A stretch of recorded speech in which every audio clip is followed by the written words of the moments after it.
So guys, naman tayo, may gagawin na naman tayo. So ito yung ano, ito yung coolant temperature nya, so hindi umangat. Yun, napaandar na natin siya. Yan, so titingnan natin yan. Kasi medyo mainit yung engine, tapos hindi pa rin siya umangat. Yan, naka-andar na yan. So titingnan natin ulit.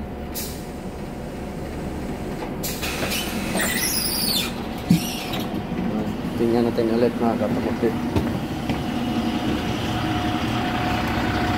So bus walk na naman tayo.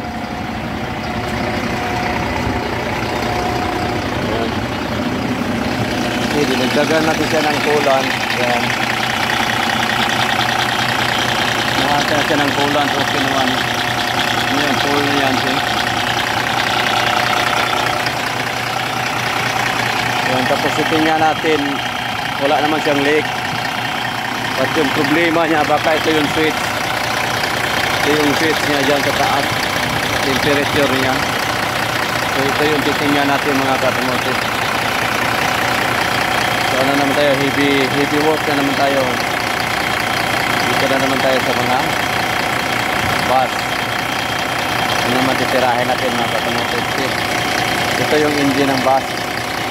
Ano po ito siya, MAN. Okay? MAN engine. So, ganito kalaki yung engine ng mga bus mga katamotit. Okay? So mas may malaki pa dyan sa konti.